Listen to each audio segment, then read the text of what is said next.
Hi and welcome to the Beer Temple. Quite literally this time.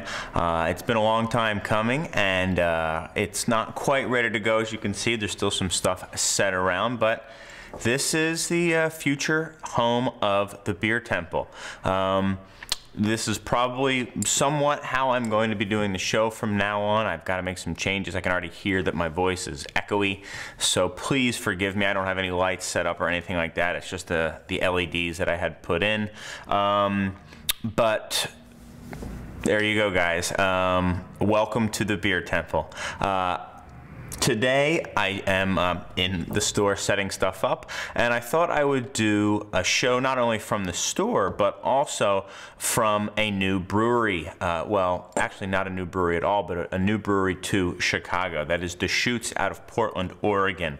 Right here, they are making their debut in the Chicago market very soon, so I figured it might be an appropriate time for me to experience Deschutes. Not for the first time, but for the first time in a little while. A little bit about the store. I won't go into it too much. Again, there's traffic in the background. You know, the front door is right on the other side of this camera. I already hear quite a bit of echo, and you know, I've got the mic close to me, but I don't know. I'm going to try little things. I've got a little lavalier mic that I might use, but it's like from the 80s. It looks pretty horrific, and I don't know if it'll be better anyway. So, this desk right here, this point of sale, is actually the tasting counter. The point of sale is going to be right here where you guys will be able to check out. But this is going to be the tasting counter where I will have beers. There you go. Someone's got the little whistle tip going.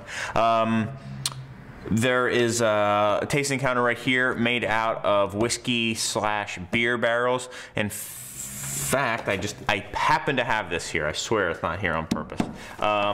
Made from this beer right here. The barrels were made, I'll have to give you guys a wide shot. Maybe you can see right down here. No, not really. That there's actual barrel staves and stuff like that. So really cool. The top, this is not from a barrel. Only the edges here are, and then the rest of the actual body are made from barrels. Enough of that. You're not here to look at my counter that I'm so proud of. You're here to talk about some beers. So what do we have? Deschutes Brewing from Portland, Oregon. Man, a classic. One that I remember hearing from even back in my days on the East Coast. You know, this Portland, Oregon, this West Coast scene that was going on in Deschutes, and you heard about the Abyss, their black, their Russian Imperial Stout, and their Porter, which I have right here. Just really kind of famous, well-known beers. Portland, an absolute mecca of craft beer. One of the first meccas of craft beer. Deschutes is from the 80s, you know, 88, I think it said, is when the brew pub, I believe it was a brew pub, started. Not Portland, Oregon, sorry, Bend, Oregon. Yeesh, glad I corrected myself there. But the Portland area, Oregon in general, very, very early in adopting the craft beer scene. And in fact, I've heard that so nationally, craft beer has about a 10% market share by value, meaning not 10% of all the beer is drunk, but 10% of the dollar spent on beer is on craft beer. That's about where we're at in America, right around there. In Portland, I've heard that it's 50%. Just to give you an idea of how ahead of the curve they are. I hope to see that trend start sweeping through the rest of the country. Obviously, at least here in Chicago, that would be nice. And Deschutes played a big part in that kind of early role. They still, I believe, are the brew pub capital of the country by far. Just tons and tons of brew pubs there. Anyone who's visited realizes that, I mean, just you can't throw a stone without hitting one or two breweries. And they're making good stuff. I mean, it's not just anybody can put beer out there and people will drink it. Because there's so much beer and so much good beer, there's a lot of competition. So it's one of the best places to get great, local, fresh, well-made craft beers is in Oregon. So Deschutes, what do I have here? I was lucky enough to get a couple of their beers. I've got their Mirror Pond Porter. These are 3 of their year-round releases. The Black Beaut, or Black Butt, I think it's Beaut. I don't know. I should probably know that. And that's their porter. And then one of the newer ones, the Chainbreaker White IPA, that I figured might be kind of cool to do. I dropped something. I'm gonna pick it up, my little coin, because I'm a dork. I'll pick up my coin so I don't bend my caps. I am still a dork, big time. So let's get into tasting. I've brought my glasses here. Oh, and for people who ask, you will be able to buy these glasses at the store or online once the online store is up. So, oh, thanks Mom, Christmas gift. Kind of a cool, kind of Native American or almost even, you know, Pacific Northwest Indian looking thing here. Let's see if it actually works. I've never used it before, so we'll see. It weighs a darn ton, so it should be able to lift this thing off. Yeah, it works well. I mean, yeah, thing's pretty chunky. All right, so Mirror Pond Pale, classic Northwest Pale Ale. Haven't had it in quite some time, but it is going to be a lighter style beer, an English pale, but with an intense and much more prolific American hop profile. English pale ales by American standards are not very bitter, just like bitters by American standards are not very bitter. In fact, India pale ales, oh, now the AC's kicking on, it might get really loud. Not the AC, the heating. It is December, now it's January. Happy New Year, everybody. It's New Year's Day. So this is what I do New Year's Day. I'm in the store entering inventory for you guys. Anyway, back to the pale ale. Mirror Pond, giving it a nice smell here. Incredibly floral. I'll try to talk into the mic here, see if it helps with the sound.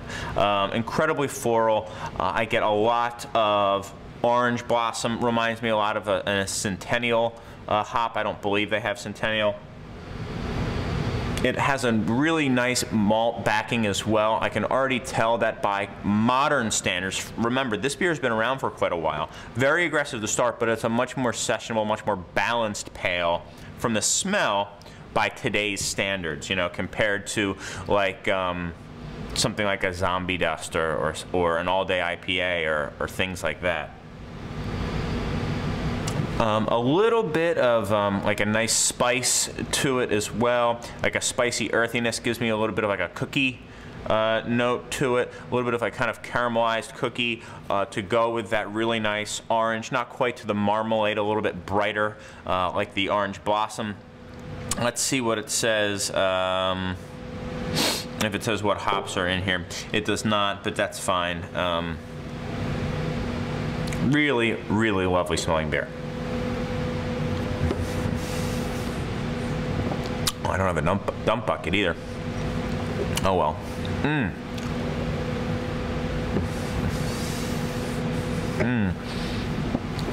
You know those cookies they give at the end of Chinese meals sometimes? They give the fortune cookies, obviously, but then they also have those little round cookies. They're like orange sugar cookies. This reminds me of that, but replace the sugar with a little bit of bitterness, so like a bitter orange cookie. Really nice caramel malt backing to it, very present. There is a good amount of bitterness. The hop character is also in line, so the three are pretty balanced. So you've got your hops, your malt, and your bitterness.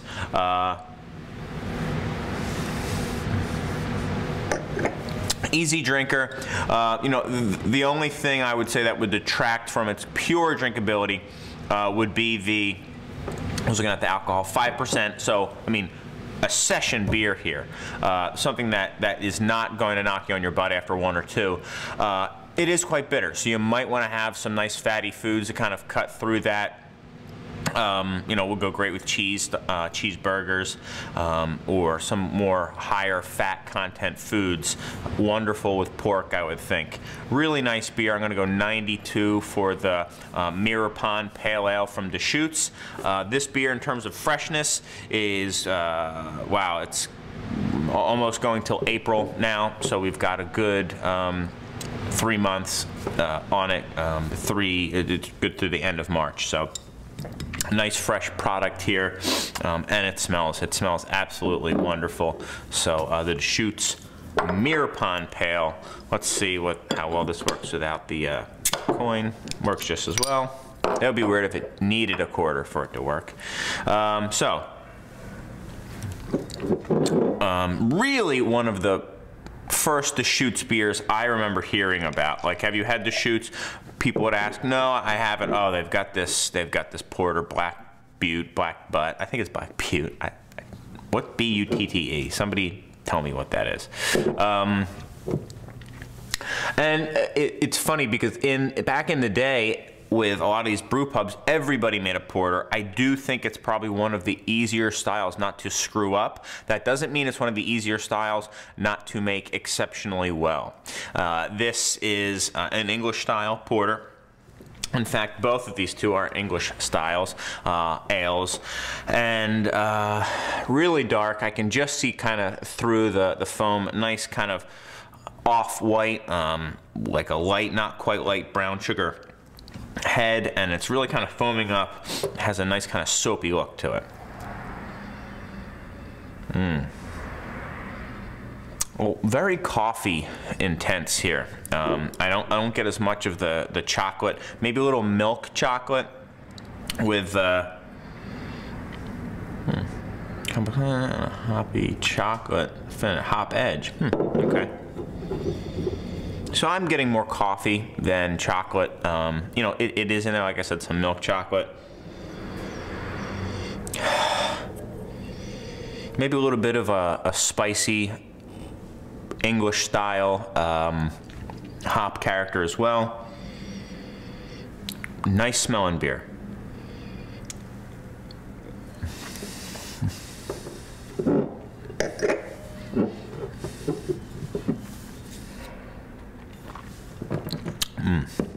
Okay. First thing I noticed was how soft and smooth this beer is. A little bit of residual sugar really kind of makes it feel creamy, coats your mouth. The hops or the bitterness is much, much lower on this beer. It still is there, but this is really a sessionable beer as well. If anything, what detracts from this being sessionable is just it's a little bit fuller bodied. 5.2% alcohol, very true to the kind of low alcohol British porter, I don't know, history. So it's historically accurate in its ABV. A lot of times American beers like to amp up everything. It's nice that they got so much flavor out of low alcohol beer. You know, you're just about 0.5% above Budweiser at that point. So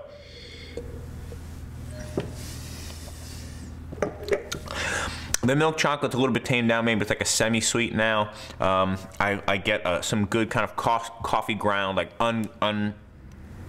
unbrewed, like roasted coffee beans here.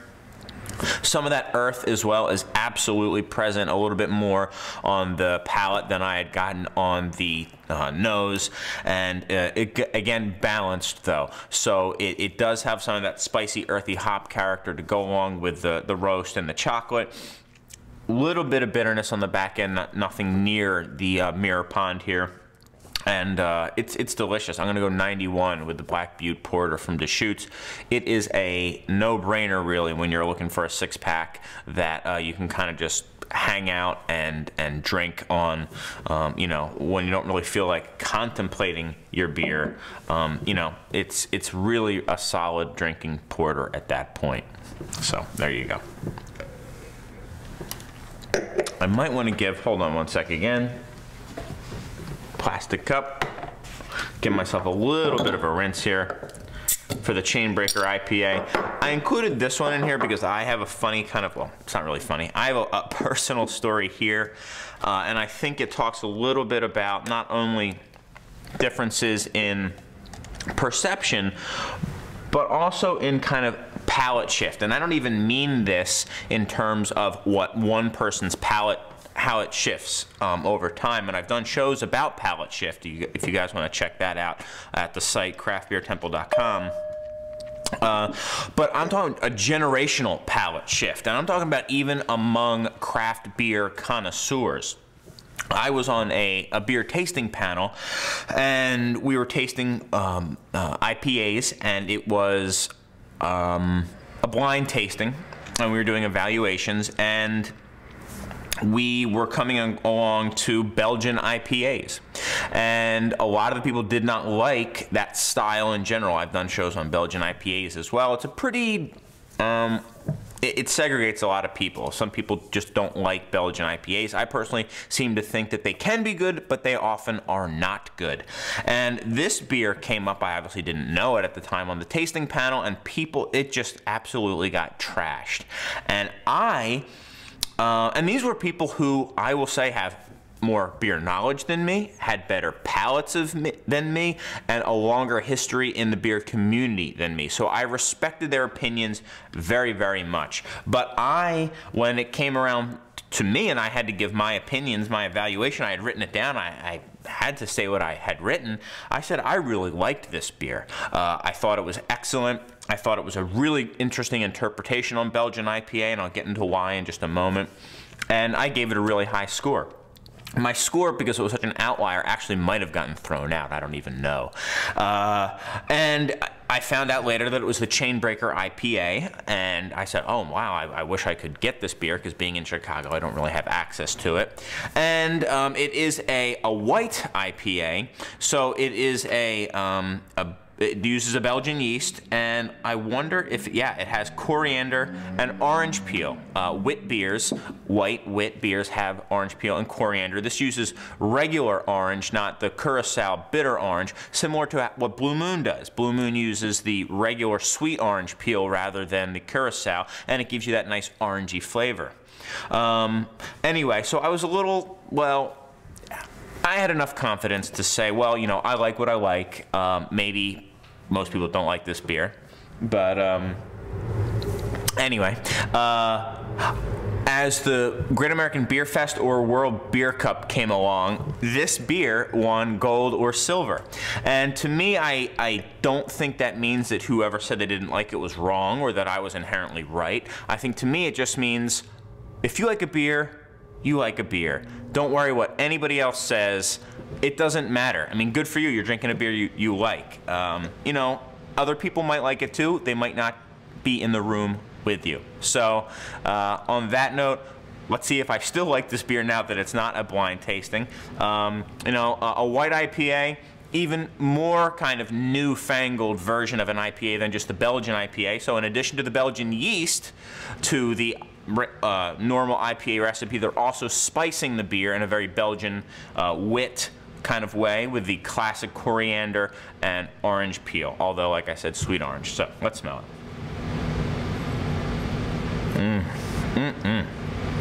It smells exactly as I remember. So in this beer, what jumps out to you first, so a lot of times I talk about how beers kind of develop on my palate. This one develops on my nose, which I like. I like interesting beers. And the first thing I noticed was the classic Belgian yeast. Very yeast driven, kind of fruity, almost banana, orange components to it. Then I noticed, you know, there's some hops in here as well. And, well, I should say that there's some spicing in here as well. And I got the coriander next. And the coriander is mixing with a very American style hop profile. And you know, the orangey yeast, I'm sure there's some, I was noticing some orange in the malt here. I'm guessing I could be getting it from that. And also from the hops, which I did from here. And there's also orange peel. So I'm getting a really lovely orange, but also a green orange, maybe an underripened orange, almost like a lemongrass meets orange. Very distinct nose. I want, on a Belgian IPA, I've talked about this in the past, I want to know that it's Belgian, and I want to know that it's an IPA. And it's harder than you think. Sometimes it's just, you know, a more bitter Belgian beer, or sometimes it's an IPA with a faint Belgian-y aspect to it. I think this hits it on both cylinders, I guess I could say, with the aroma. Let's see how it tastes.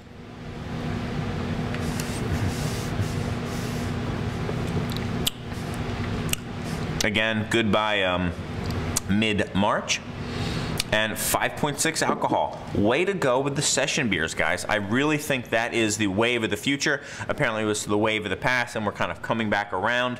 You know, you want to be able to drink a couple beers. You want to go to a bar and be able to sample a couple different offerings they have there without, you know, really having to worry too much about how it's going to affect you or impair you.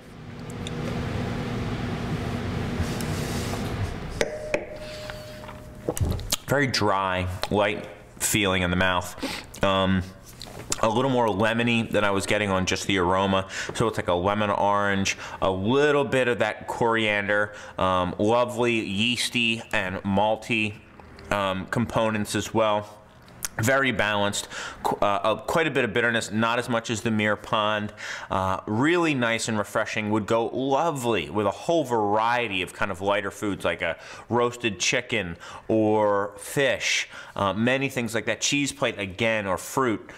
Wonderful food beer, I think, here. I really, really like this beer. I don't know if this beer is for everyone, like I had mentioned from my earlier story, but it certainly is for me. I'm going to go 94 with this one. I like it quite a bit. You're saying, well, that's a 92. That's only 2 points higher. When you, it gets harder and harder to go up one more point as you go on. And everybody knows I rate things too highly, but the fact of the matter is, these are all really good beers. It's a really good brewery, and if you have anything they make, you're pretty much probably going to like it. I don't think they make a stinker that I've ever had anyway. So there you are, guys. I always say this, but please let me know what you think. I want to know if this is an acceptable setting for you guys. It's going to be hard for me to go back to the house too often, but I'm certain I could if you really wanted to. But expect new things. Expect more guests. Expect more, I don't know, variety, more frequency. I think I'm going to try to put the show out back to my 3 times a week schedule if absolutely possible. I apologize and hope you can forgive me for this slow schedule. Don't hold it against me. I've got a lot going on, and I'm really trying to bring you guys the best beer store that I possibly can. Look for it online soon too. I want to share this with everybody. Thank you so much for all the really great feedback. In fact, I was outside at the store the other day, and the sign was going in, and somebody was cheering as it went on. It was going in, and it really just warmed my heart. Thank you so much. It's been a long ride, as some of you guys know who've been watching us from the start. Coming close to the end, coming close to the end of this episode as well. I definitely am going to finish off with my Chainbreaker IPA from Deschutes. Guys, Happy New Year. I gotta go. I've got some great beer to drink, and hopefully you do too.